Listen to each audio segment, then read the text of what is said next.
viewership on this channel changes sometimes. I get a lot of people who are of different characters. I have a lot of people who are practical, down-to-earth people who are wanting to change their lives, maybe drop some pounds, do something to otherwise help themselves. And then I have those who are very sensitive people looking for support. They're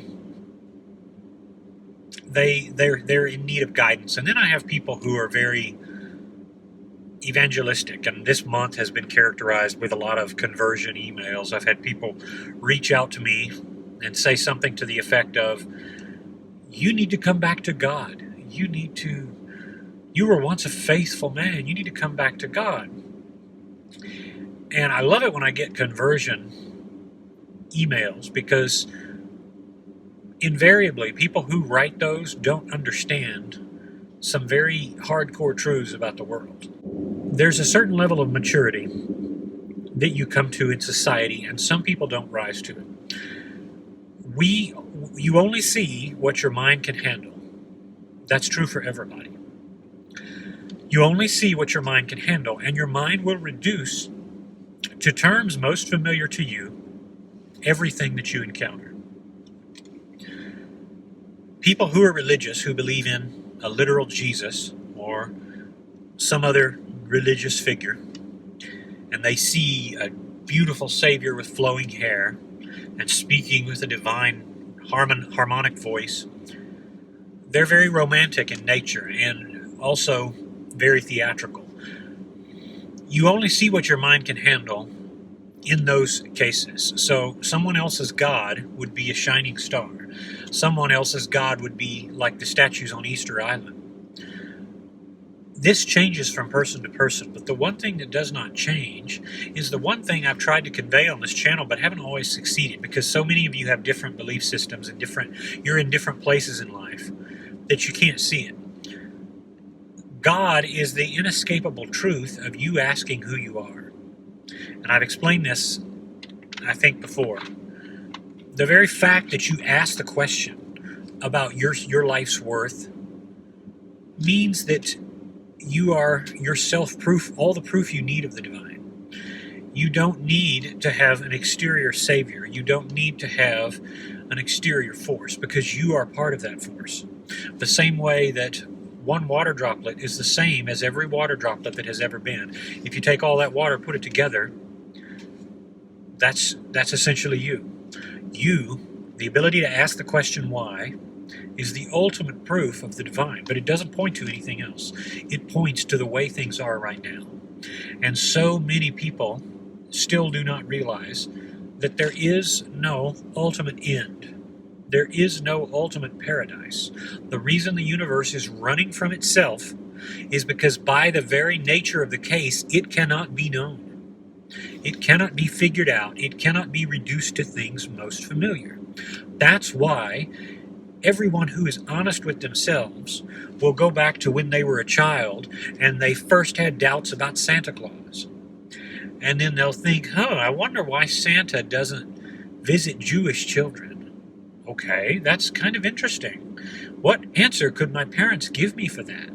Then you get to a point, though, it's no longer a question. You're no longer asking the question because you know the answer. But then it stops, because people will mature to many different levels, but they won't all mature to the same level. Some people can realize and grow up and realize that everything that you know in your life is now and will always be now.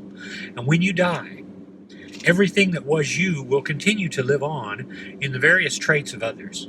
But that's the end of it. There won't be a floating consciousness of me out somewhere. There can't be, because the universe doesn't work like that. The universe wants to draw a picture like a child would draw a picture, and then it gets tired of it and then draws more. And each picture is inherently flawed. That's the best way I can describe, I guess, the divine. But that's the reason people die, and the reason it's a good idea is because otherwise there won't be any more ways for the divine to express itself anymore.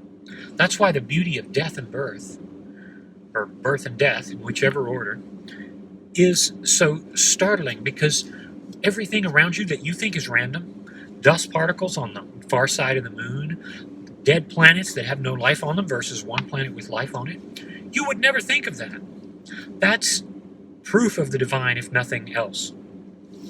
And it's the fact that you could never guess what is coming from one day to another, which is yet more proof of the divine order, which is yet more proof of the fact that you're here and you're now, and things could not have been any other way. You're watching this video, things could not have been any other way.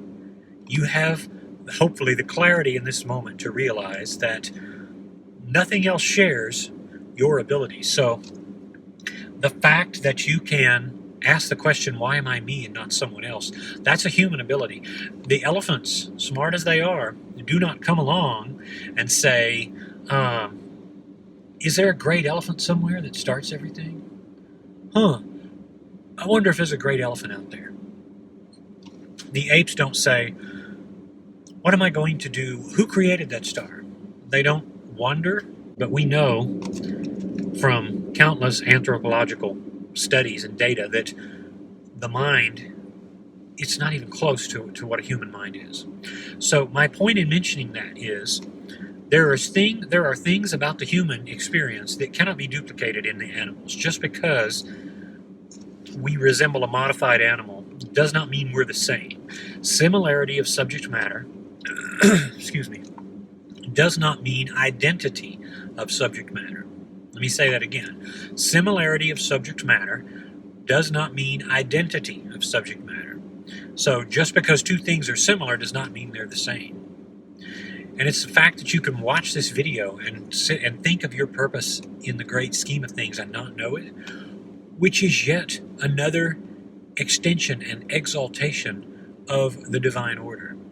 Giordano Bruno of the Catholic Church was burned at the stake for saying that the glory of God is reflected in other worlds.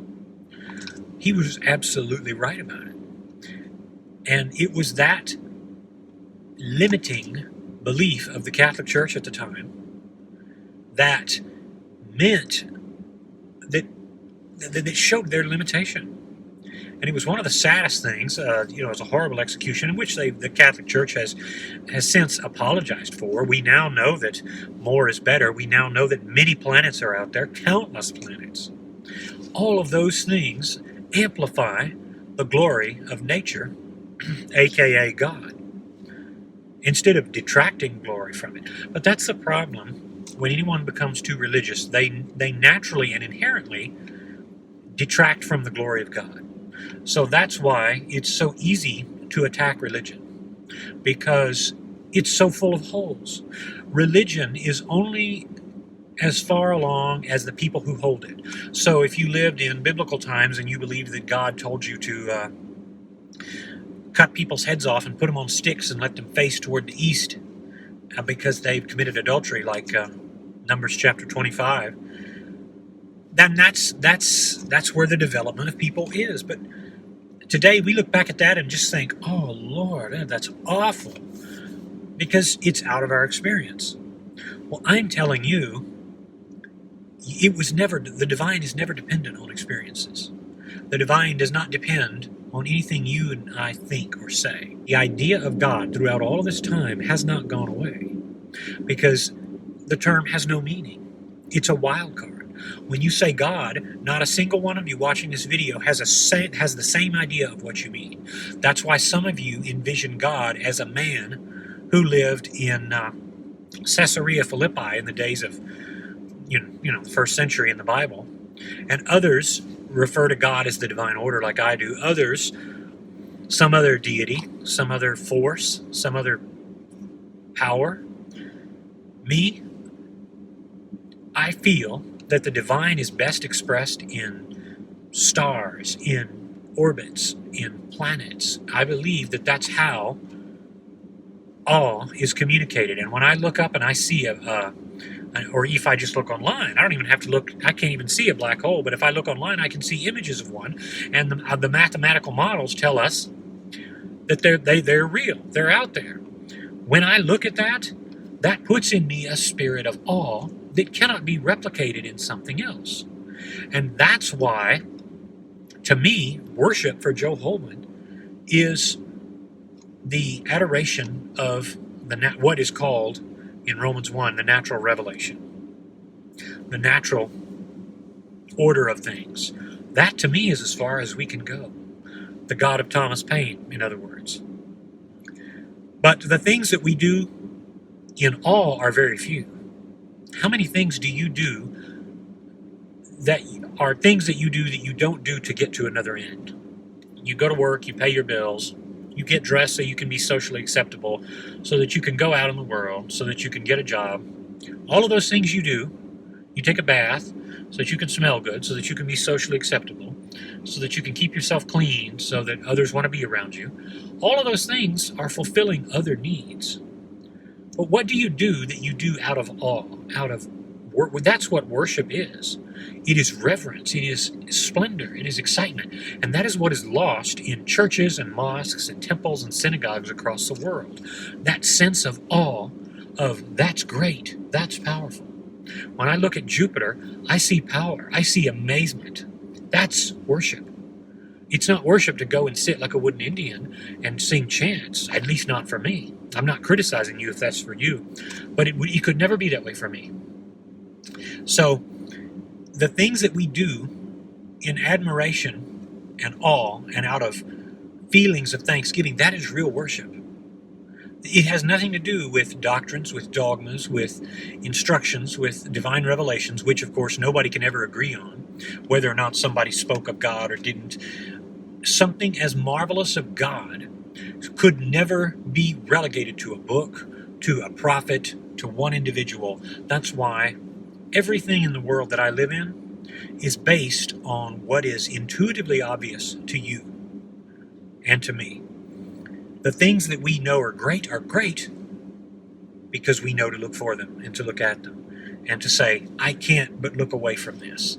I can't but be in awe regarding the different types of stars there are, the different types of nebula in the universe, and the fact that many are very metal rich and others are very metal sparse or scarce. They don't have a lot of metallicity. And it is those details that paint a picture that is more beautiful and more far-reaching than anyone could ever have done. How many of you could predict what's going to happen tomorrow?